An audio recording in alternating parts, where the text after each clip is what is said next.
Hey everyone, I'm trying something new here. I'm going to be narrating as I make up the answer sheets for these flowchart practice questions.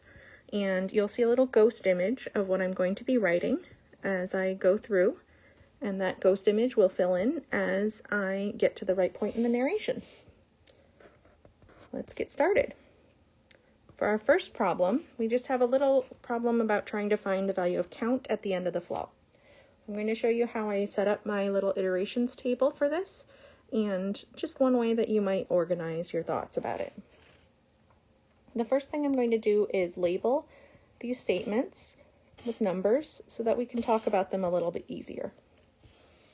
I don't label the terminators because those don't really have anything associated with them. And then when I set up my table, it'll be a little bit easier for me to just write the numbers 1, 2, 3, and 4 instead of having to write the entire reminder about what it is that I'm doing in 1, 2, 3, and 4 there. The next thing I can do if I want is make a little reminder about what 1, 2, 3, and 4 represent. So for 1, I might put a little C for count. For 2, I might put a P for print. For 3, I might put another C that we're updating the count. And for 4, I might put a question mark or a T because it's a test. That's just my standard. You might have a different one that you come up with. And across the top here, for the different columns, I can put the numbers of the iterations I'm on. I like to start with iteration 0 as my initialization and my first run through. That's just a quirk of the way I do things. Again, if you want to start with number 1 or you want to label them A through whatever, you can definitely do that. Whatever works for you, again, is perfectly fine. So as we go through iteration 0, or the very first time through here, count starts off statement 1, count equals 0. And then for statement 2, we're printing hello world. So I'm just going to put a dot here, meaning that I'm printing hello world. If I wanted to, I could also instead erase that dot, and I could just write an HW to remind me that I printed hello world. But in this case, a dot's just easier. And I know what it means. And you'll know what it means now that I've told you. So the dot just means we've printed hello world. And then for statement 3, we're going to increment the count. So at the end of statement 3, count is going to go from 0 to 0 plus 1, which is 1. And now I go to the test. Is the count less than 10? Yes, it is. So I know I'm going to come back up and do my loop again. But when I do my loop again, I'm not going to do statement 1 because the loop points to statement 2. So I'm going to make a little line here, kind of marking out that I'm not going to do statement 1 again for the rest of the loop. Now when I go through my next iteration, again, you can label them if you want. I'm going to start at statement 2, and I'm going to print, and then I'm going to increment the count from 1 to 2. And yes, I'm still below 10. So I'm going to keep going, and I've already kind of found a pattern here. Every time I go through an iteration, I'm going to print, increment, yes. And now I know that this is going to change not until I get to somewhere around 9 or 10, right? Because it says less than 10, I would probably start back up again. I would put maybe a couple dots and start back up again at 9. If you want to write down each iteration, you can definitely feel free to do that. So I'm going to start back up again on the iteration where the count gets set to 9. So at the beginning of this iteration, the count was actually 8. I just kind of wrote a little 8 up here it wasn't set, it wasn't like statement 1 changed it, but I just wrote a little 8 to remind me that at the start of that iteration, the count was 8. And then I print, and the count gets increased to 9, which is still less than 10. So then at the start of this last iteration, I already know it's the last iteration because I've done this problem a number of times, but if you didn't know, you would maybe leave yourself a little more room. I'm going to print again. Count gets set to 10. And now is count less than 10? I would say no. And I know that that goes to stop. So when I get to that last iteration, I know that I'm done. And there was some discussion in the chat comments on the live stream about how many times we all agree that the value of count is 10 at the end of the flow, so I'll write that down right now. For the print one, how many times will hello world be printed? There was some discussion about the number of times that hello world will be printed, because technically count starts at 0 and goes to 10, and that seems like it should be 11, right? If you count 0 as 1, and then 1 through 10 would be another 10, that would be 11. The problem with that is that then you're counting the beginning of a loop for the 0 and the end of a loop for the 10. So you have to just be consistent about where in the loop you're counting these things.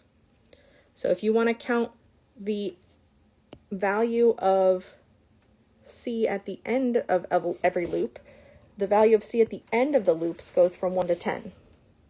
So you can see that it's only going to be 10 times that it gets printed. If you counted the value of C at the beginning of the loop, the value of C at the beginning of the loop goes from 0 to 9, which is still only 10 times that it gets printed. So how many times will hello world be printed? That's also 10. Right, let's do the next question about the Smith family. So this one is about a Smith family visiting the park. There's 2 children, one aged 8, one aged 10, 2 parents, and a grandfather aged 65. And we're going to use an algorithm to calculate how much the family should pay. We're going to do this one very similar to the last one. I'll number the statements, and then I'll go through the iterations. So I'm going to label the first statement here as my I0, because this one I can tell is not going to get executed more than once. The loop, I'm going to highlight it here by just scribbling with my pencil. The loop goes around this way. You can see that the boundaries of the loop here, and this is kind of split across the page, so it's a little trickier to see, but you can see that the within the squiggle area is where the loop is. So the I0 would be just setting charge, total, and number to 0. And I'm going to use C, T, and N to represent those variables throughout here. I'm going to scroll up a little bit just so that I can fit my chart on the bottom for you. I'm going to label the rest of the statements exactly the same way I did before, except this time, because we have a couple more decision bubbles, I'll be using a notation of a little a, or a little a off to the side here. So 3 and 3a would be the notation that I'm using for the little yes bubbles.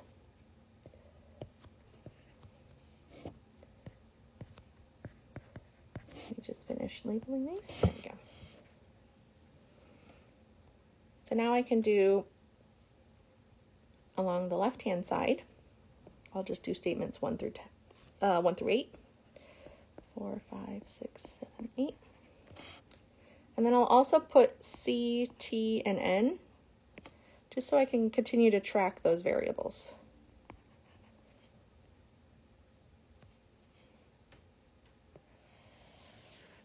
Just like I did before, I can put little reminders about what's going to be set on each one of these variables. So 1 sets C and N, 2 sets some sort of an age variable. We'll do that as an A. 3 is a test, and if it passes, it's going to set charge and number again. 4 is also a test, and if it passes, it sets the charge. 5 sets the, oh, I shouldn't use test, I shouldn't use T, sorry about that.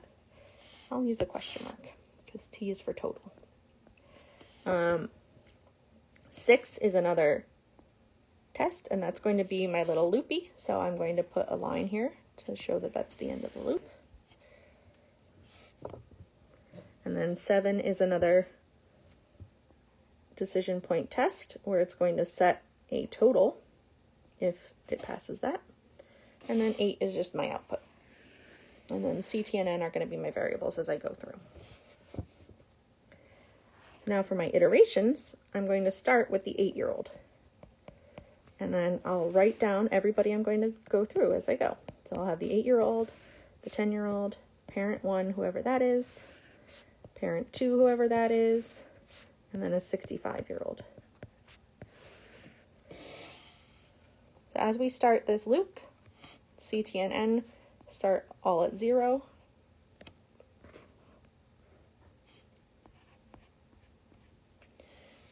and I can start going through my loop. So starting with number 1, I'll set charge to 10, and the number is whatever the number was, in this case 0, plus 1 is 1. And I'll record those down here as well, just to keep kind of a running track of what these values are. For 2, I'll set the age for this first one is 8. And then for 3, is the age less than 13? And that's a yes. Because it's a yes, I need to set the charge and the number now to something new.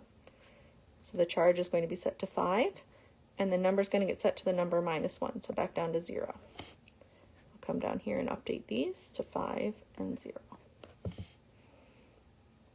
Number 4 is the age greater than or equal to 60. That's a no. And then number 5, the total equals the previous total, which was 0, plus the charge, which is now 5, so it's going to be 5. I'll write that down there as well. 6 says, is there another person? And there is. There's another customer, so go back up and we'll do the 10-year-old. The 10-year-old is going to go through exactly the same way that the 8-year-old did, except that age will be 10.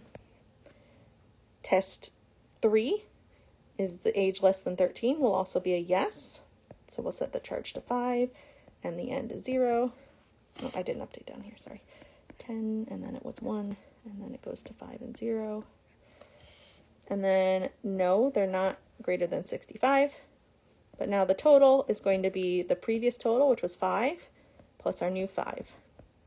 It's 10. And yes, there's another person. Now it doesn't give us the ages for the parents, but it's not unreasonable to assume that the parents are somewhere between 13 and 60. So in this case, I'm just going to set them equal to 30 as an assumption.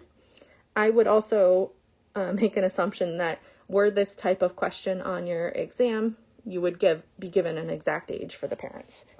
But I'm just going to set age as 30 for them as just kind of a reasonable assumption.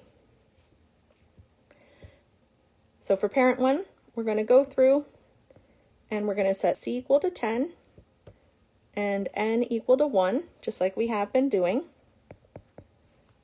And age is going to be 30. Now when I check whether they're less than 13, the answer is no. So I don't need to do the 3A part. Are they greater than or equal to 60? The answer is also no. I don't need to do 4A. And then for 5, the total is going to be my previous total, which was 10, plus my new charge, which is 10, which should be 20. So this one will have a total of 20. And is there another person? Yep. Let's go to the other person. Same thing, charge is 10, except in this case, N is going to get set to 2, because it's the previous number plus 1.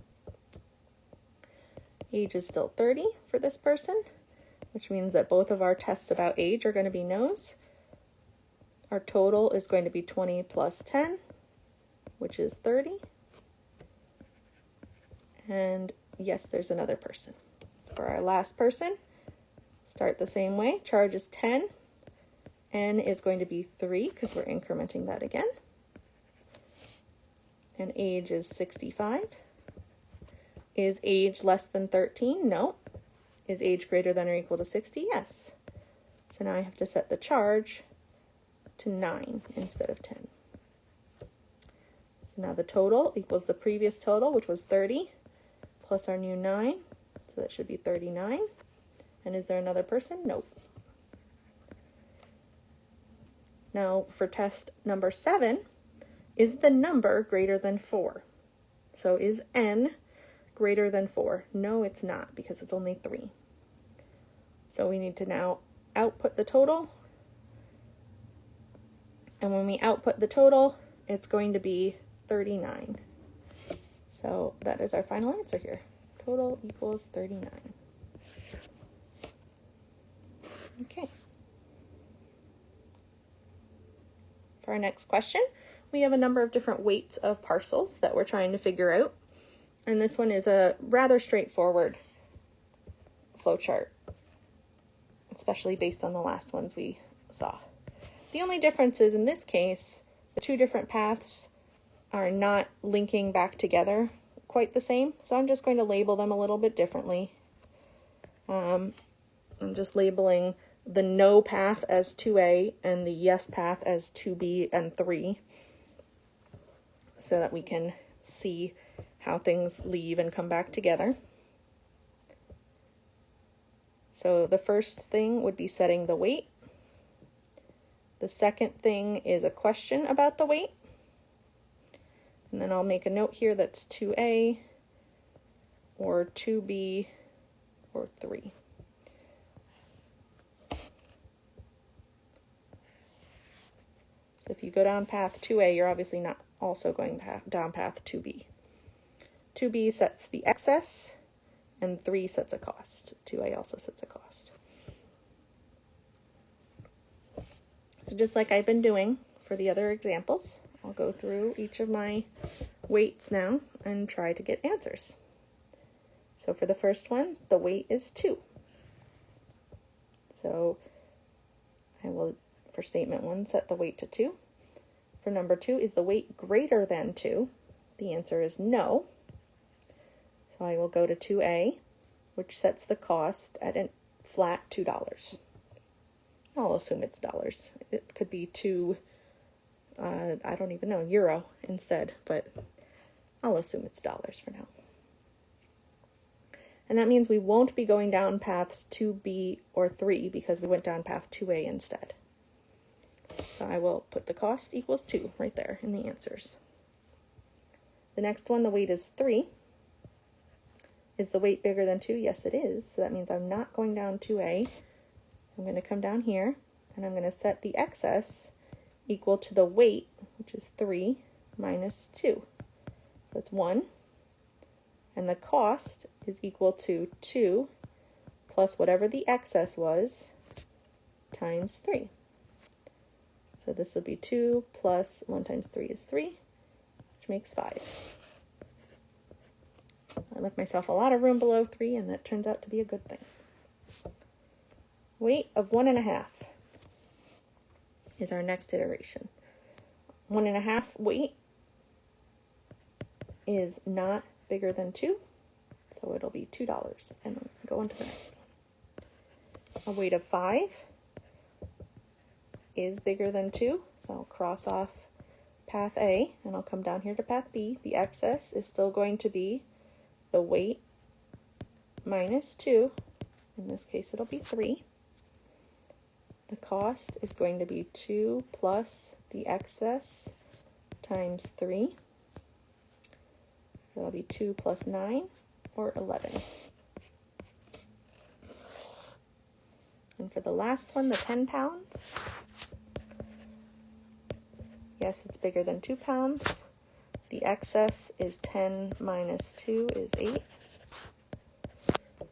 The cost is 2 plus 8 times 3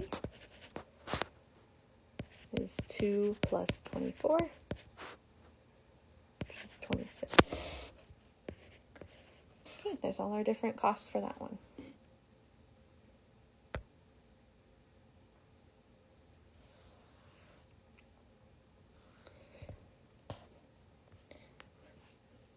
For the triangle flowchart, I'm going to go through it 2 different ways, and I'm going to show you a bug I found in it, and we're going to talk about how to fix that bug as well. So when we look through this flowchart, it says the 3 sides of a triangle, A, B, and C, are given as input. It doesn't say that the smallest side needs to be A, the biggest side needs to be A. It doesn't say anything about that. So it shouldn't matter what order we put A, B, and C in. I'm going to start off by just assuming A, B, and C from left to right match the given instructions. So A is 5, B is 5, and C is 3. I'm going to use a yellow highlighter to go through this flowchart right now for this A, B, and C in this order. So I'll start at the start, read sides A, B, and C, and I'll say, is A equal to B? So is 5 equal to 5? Yes, it is. So I can come across to the right. And then I say, is B equal to C? Is 5 equal to 3? No, it's not. So I come down here, and I can see that it's an isosceles triangle. So I would come down to my answer choices and choose isosceles and be happy. But the bug that I found was when I was trying to demonstrate a different way of labeling A, B, and C. So it's also possible that I might want to label A, B, and C a different way because the instructions don't tell us how to do it. So what if I labeled it C, A, B? I'm going to take my highlighter and I'm going to use a different color for this path to make it easier to follow. And I'm also going to make it 2 lines instead of just 1. So C, A, B now. So now C is 5, A is 5, and B is 3. Okay? So when I come down here, is A equal to B? No, it's not. Because now A is 5 and B is 3. So now they're not equal. So I come down here, and it says, is B equal to C? Well, those are also not equal, because B is 3 and C is 5. So now if I come down this way, I'm going to get scalene triangle instead of the proper answer of isosceles. So this very particular set of letterings is not accounted for properly in the flowchart. So let's fix the flowchart to fix this bug, and then we can kind of show how this should have been written. So instead of just is B equal to C here as our second diamond down, we actually need to test whether A equals C either, because either one of them, as long as they're equal to C, that means I have one set of sides that are equal. So if I add that little bit, or A equal to C, that would change which path I take for my blue highlighters to go that way and get the proper isosceles answer. So this is a bug I found as I was working out this problem for you guys. And now we fixed it. Okay, the last problem here is, as I said in the live stream, based on a pseudocode problem. And I'm going to go through it to give you all of the answers at the bottom and to show you how I would set this one up. This one I like to set up a little bit differently than the other one, just because there's so many statements and so few variables that are actually changing between them. I go through this first and I look at the different places where variables are set. So V string is set in the very first statement. Y is set in the second statement. V temp is set in the third statement. And then it might be modified over here in what I would maybe call 4A. V temp 2 is set in the next statement down. And then there's a couple of prints. And then the next time something is set is down at the very bottom where we're going to set Y again. So because of the fact that V string is only ever set once at the very beginning and never changed, I'm not going to be rewriting V string again and again and again. What I'm going to actually do is set up my little iteration tracker to track just the Y, VTemp, VTemp2 values. And I'm also going to set up a separate place to track the outputs that I'm getting. So I'm going to start over here in this little empty space, and I'm just going to start with writing down the variables that I'm tracking. And you can see that VTemp can get set twice in one iteration of this loop. So I'll just make sure I leave enough space to scratch it out and change it if I need to.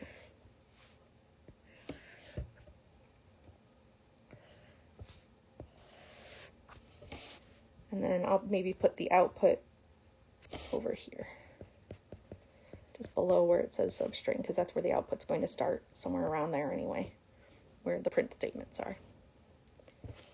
Okay, so as we start going down, I'm going to number these statements for us.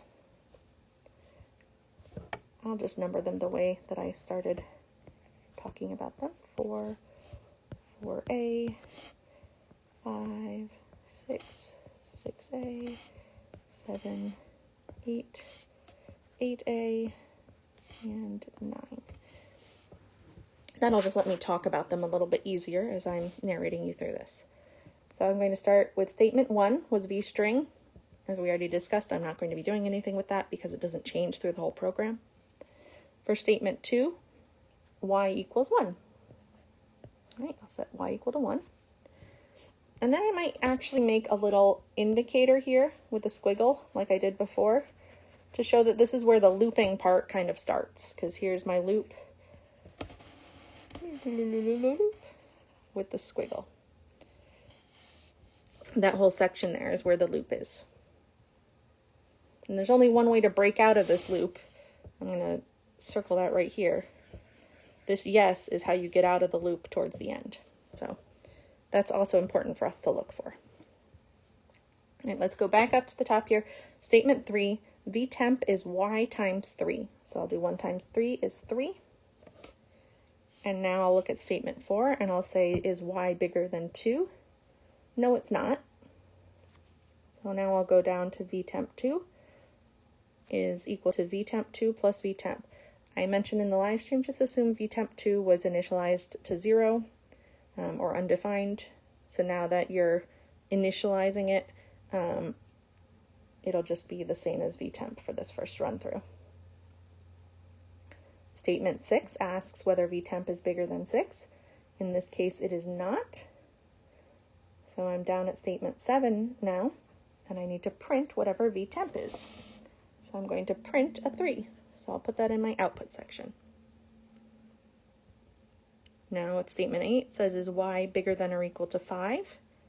It is not. So now I will increment y is y plus 1, and I'll do y2. So based on how the increment happens and how the break happens, I know that I'm going to be doing at most like 5 iterations, somewhere around 4 or 5, depending on how exactly the break statement works with the other ones. So I'm not going to worry about what the pattern is and what the skips are. I'm just going to go through those iterations one by one. Statement 3, vtemp will be set to y times 3, so that'll be set to 6. And is y bigger than 2? No, it's not yet. So I'm not going to modify vtemp at all. For number 5, I'm going to say vtemp2 is what it used to be plus the new one, so that's 9. So I'll just maybe just put a plus 6 here, just to remind myself how I got to that 9. And is vtemp bigger than 6? It's still not bigger than 6, it's equal to 6. So I will output just what vtemp is in statement 7. When you're doing this on your test, you can either use your non-writing hand to keep track of which statement you're on, or you can maybe use an extra pencil to point at the statement to make sure you're staying in the right statement if you want to do your iterations this way. If you write down all the statement numbers and then write down what y, vtemp, vtemp2 are like we did for the Smith family example, then it's a little easier to keep track of where you are. All right, so statement 9, y is y plus 1, so now y will be 3. And we'll go back up to the top of the loop. 3 times 3 is 9. Is y bigger than 2? Yes, it is now. So now under 4a, you see that I have to increase whatever vtemp was by 1. So I'll change it from 9 to 10. vtemp2 is now going to be 9 plus 10, which is 19. And now I'm at statement 6. Is vtemp bigger than 6? Yes, it is. So now I'm going to print whatever this substring is. I'm just going to abbreviate substr. But I'm not going to calculate it right now because I don't even know if I really need that later. I haven't really looked at the questions too much yet. So I'm going to just write down what it is. based on the 6A that I would be printing. And if I need to calculate that later, I will. Now, one thing you want to make sure you do, though, is follow the arrow back. And this arrow does go back to print vtemp. So you do have to execute statement 7, and you have to print what vtemp is. Okay? It's also possible the arrow could maybe go after print vtemp, so you only print one or the other in a different type of flowchart. But in this case, make sure you follow the arrow back and remember to print vtemp as well. Is y bigger than or equal to 5? No, it's not, so we'll increment again. And now vtemp is going to be 12. 4 times 3 is 12. And then vtemp needs to increase by 1 because y is still bigger than 2. So 19 plus 13 will be 2, carry the 1, 32. So now for statement 6, is vtemp bigger than 6? Yes, it still is. So now we're going to need that substring again. But this time it's going to be from 13 for the next 4. And then we'll print out vtemp again. And y is still not bigger than or equal to 5, so we have to do another iteration. So we'll put y5. So this would now be 15 for vtemp after statement 3. But because y is bigger than 2, we do still have to increment that by 1, which will set it to 16. And 32 plus 16 makes 48 for statement 5. Vtemp is bigger than 6, so I'll put another substring here.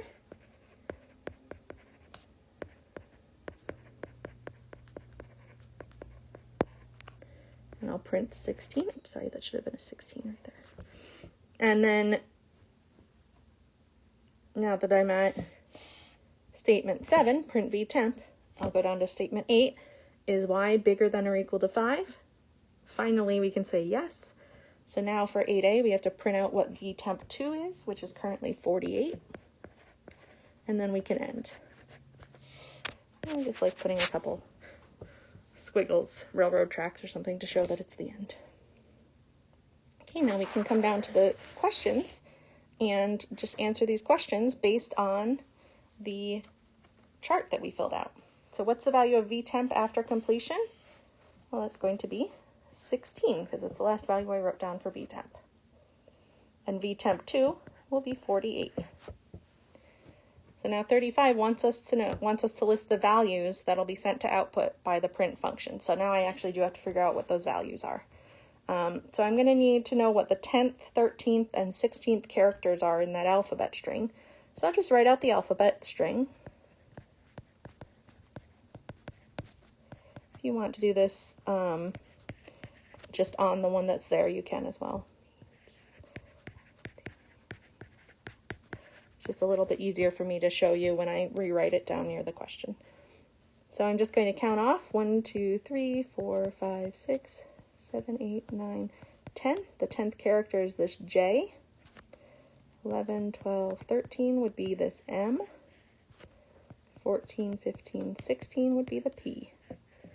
So I need that 10, 13, and 16 because those are my substring values. The first number, the second parameter for substring, according to the instructions we're given, is which letter you should start at. So now if I want to list all of my output, it would be 3, then 6, then the substring starting at J, going for 4 letters, J, K, L, M. Then we have to also print the 10. Then we're going to print from M starting at 4 letters, M, N, O, P, and we'll print 13. And then we have to print starting at P for 4 letters, P, Q, R, S. And we'll have to print the 16, that was that one.